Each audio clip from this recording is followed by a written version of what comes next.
Hi there friends, this is Chris with Peace of Mind, and today we're going to work on a little English cottage scene that I'm going to do in slow stitch. You could also just do this just out of fabric or paper and just glue it down. The size that I have this is 6 by 9, which when, maybe when cropped or cut down a bit, will fit into a 6 by 9 journal. That's kind of why I made it that size. You can make it any size you want. This will be a kit that I will have available in my Etsy shop, and I will show you, I will include in the kit a pattern of sorts to kind of get you started. This is by no means the way that you'll have to do it, but I'll include a pattern as well as all the fabrics and some laces and so on for you to choose from as to how you want to make your kit. If you are not ordering a kit, if you're just doing this on your own, that's fine too. It's not really all that hard to cut the pieces. This is what the pattern will look like that comes with the kit. So, just so you can see all the different pieces that I'll include. Okay, so the reason kind of I started this is I have been using cottages and houses in my artwork for quite a while now. I just love to make individual cottages, and like I've made beach cottages, enchanted cottages, fairy cottages. You name it, I've made it mostly in the collage style that I do, and I'll try to.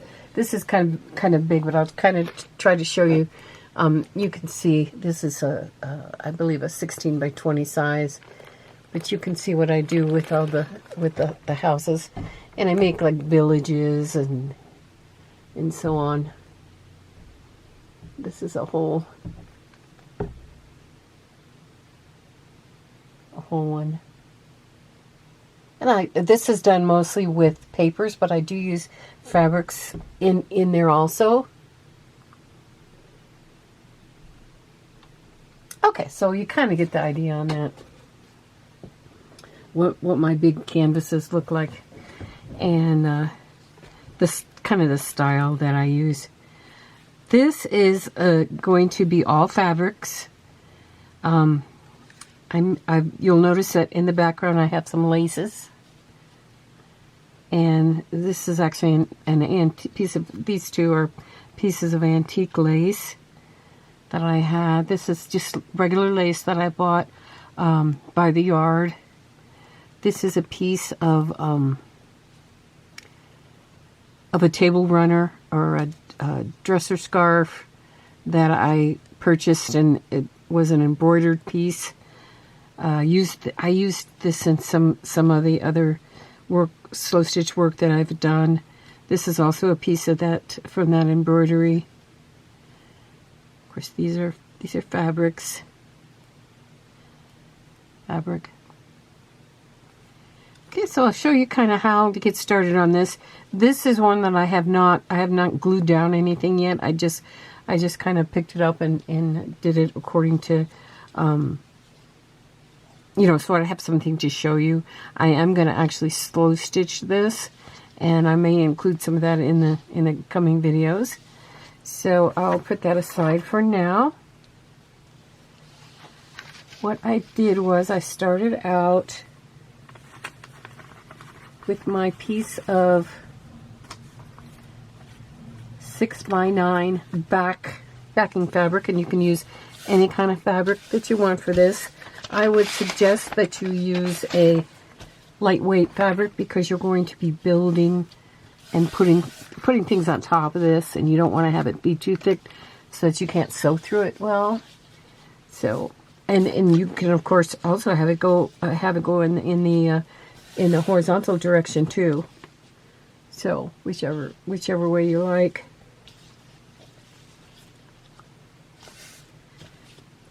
I know that Rachel at Roxy Creations and her sister Sarah have also done these as pages to put into a book, and I thought that was really cool. And I noticed that they did a house one also. Okay, so what I did was I cut out my pieces. Oh, well, first of all, I made my pattern, and then I cut out all my little pieces. And then from my selection of fabrics and so on, let's see, here's my bag of some fabrics and lace that I chose. And you can either put the background pieces down first, or you can wait and put those down later underneath. I'll try kind of a little bit of both, see how that works. Here's a piece of pretty piece that I could maybe use for the sky. Let's try that.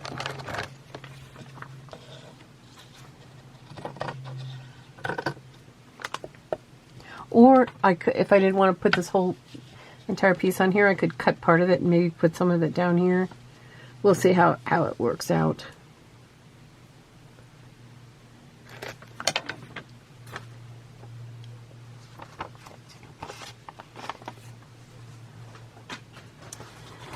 And like I said, I'm going to start.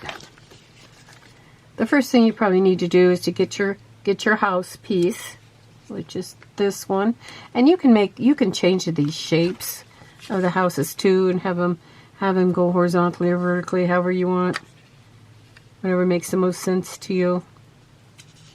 You can even have a tall, thin house if you want one. Maybe kind of decide which side of the page you're going to put. Since I put the house towards the other side, maybe I'll put it on this side, on this one, and then decide what you want, what fabric you want to make the house out of. I like that, but there's not really enough of it. I already have a little roof cut out.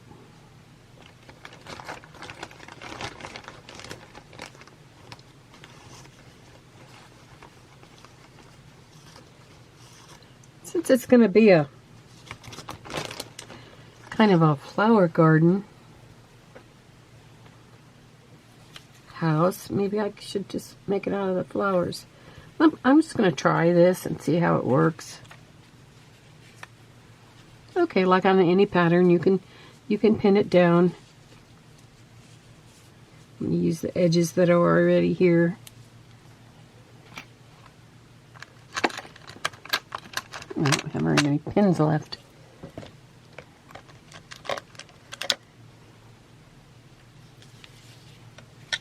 I'm just going to put it down there. This is my fabric scissors. This is pretty much just a rectangle, is all it is. You don't have to get too fancy on these. And they don't have to be even or anything like that either.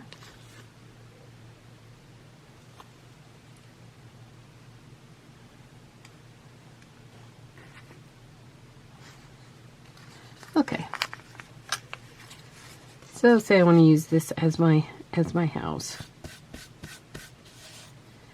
Now normally I would probably cut this up and maybe use it as flowers and stuff, but you know, this is kind of fun. I just like doing fun. Okay, then here's a roof for the house that we can cut out.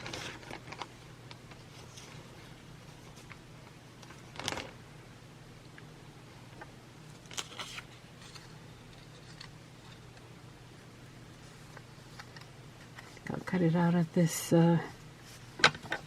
this piece that's. Now this is kind of light. This piece is kind of light. So what I'll do is I'll probably stitch around it to make it, and I'll show you here in a second. Okay, so there's the roof. So notice how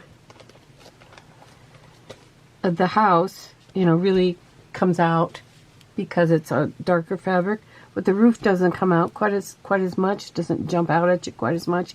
So probably what I do when I do the stitching is do some stitching maybe with some black or brown thread to kind of emphasize that edge of the roof, so that it will come out better. Okay, so then you just continue on doing your different pieces, your windows, your doors, your little chimney, until you get it like you want it. Now this is kind of what you wouldn't think of using this as a tree, but I'm gonna give it a shot and see how it turns out as a tree. This pretty flowered rose pattern. You know, kind of anything goes on this. If you want a traditional tree, then you of course can use a green fabric. This does have some green in it.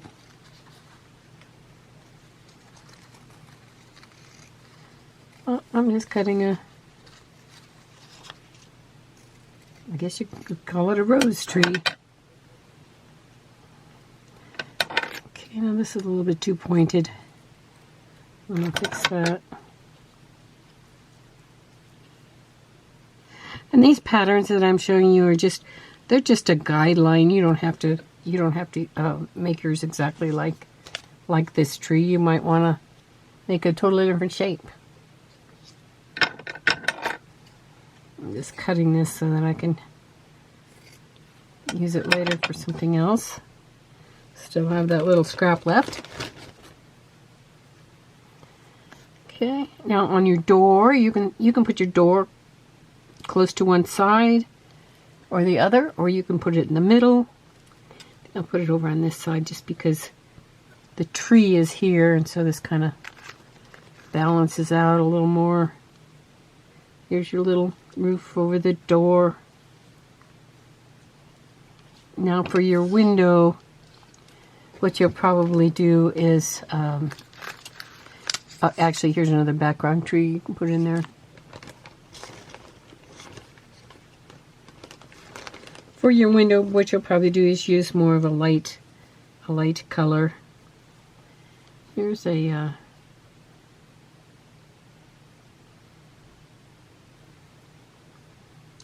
it's a pretty lace.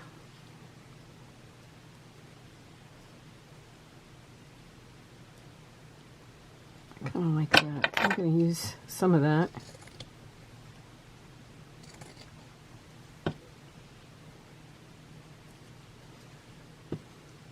For down here. This could be considered background fabric.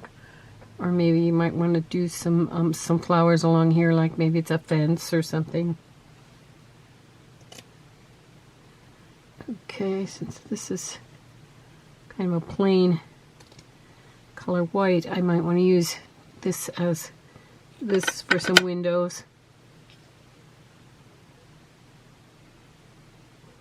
Okay, now the windows, you could even make like little window boxes with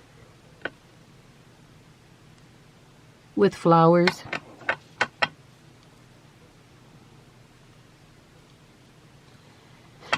Okay, maybe we'll have a window here also. Maybe I'll make this one a different shape window, maybe a longer, thinner window, maybe with a little bit of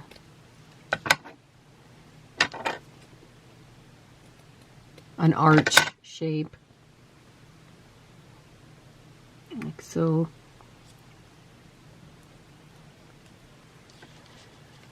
Okay, then you'll notice I have on this one that I did, and it's kind of coming apart. I should have glued it down, but I didn't.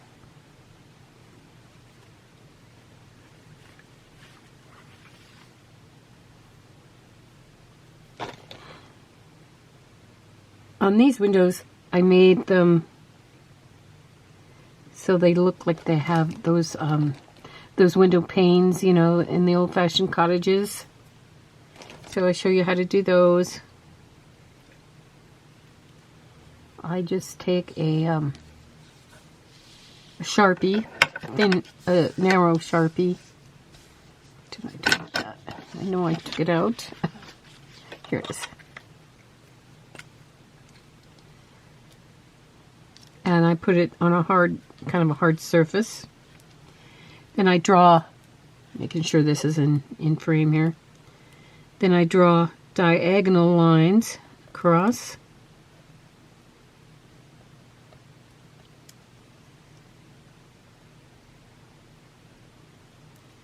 And these do not have to be perfect. You could use a ruler if you like.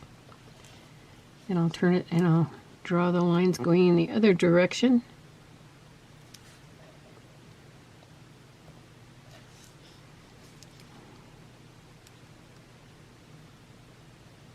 It's kind of like a grid, only on a diagonal.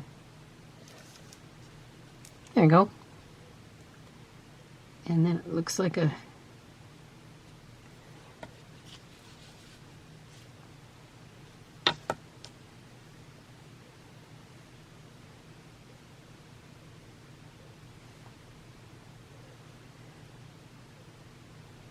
No, same on this.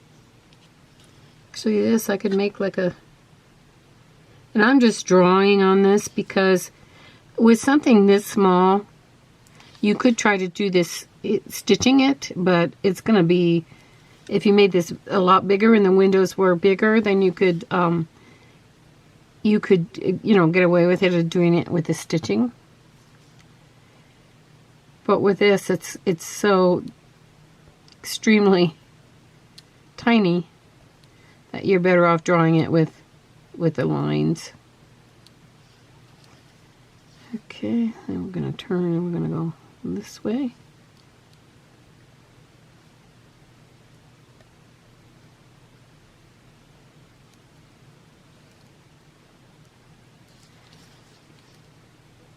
Okay. Then when you are doing your slow stitching, you could possibly do some, you sew this piece down to the house by sewing around the border that I left.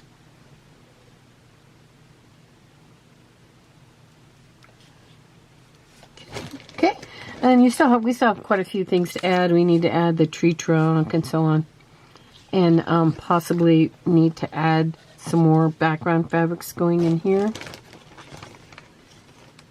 But I think you kind of get the idea.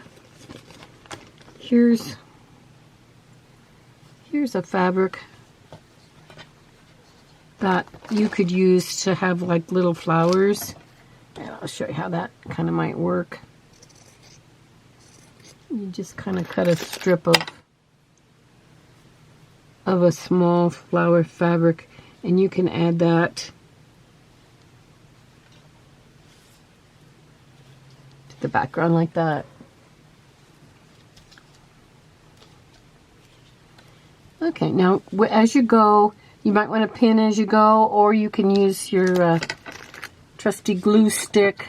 Now the reason that I use glue stick, and I've said this in the past, is because it holds the pieces down, but it doesn't leave a lot of bulk on the back, like a white glue might dry and leave a sheet or a lump on there. This will pretty much dry clear, and it even though it's purple now, it will dry clear, and it's easy to sew through.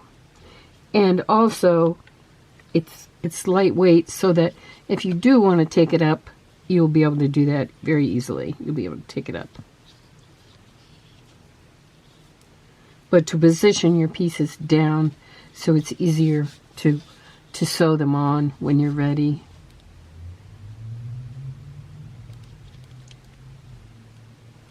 Okay.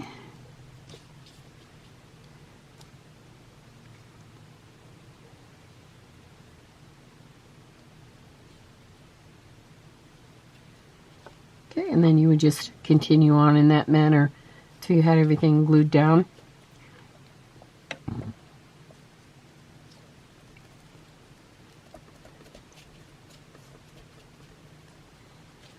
Okay, then after you kind of got everything kind of semi-glued, then you can go around and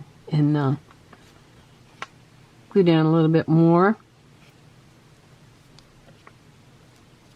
I think that's fine. That'll work.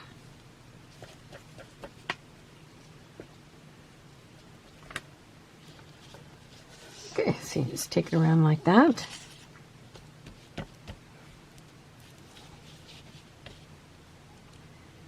I probably will still need something else going on over here on this side, and another tree up here. I might use a different shape than I used here.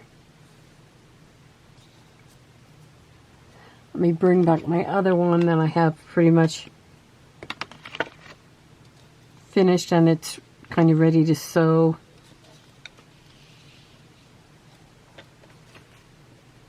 I can do that without flopping everything around. There we go.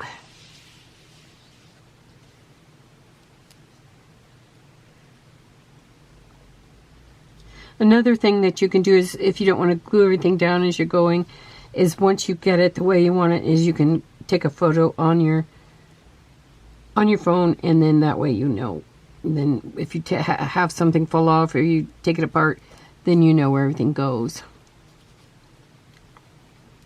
I'm gonna have these mushrooms go down here. These mushrooms are kind of big for this picture, so I don't know if I'm gonna have them in there yet, but I might still do it because I kind of like it. Okay, then you notice this door I did different than the other door. I put a little arch on it, and then had the little window up on top.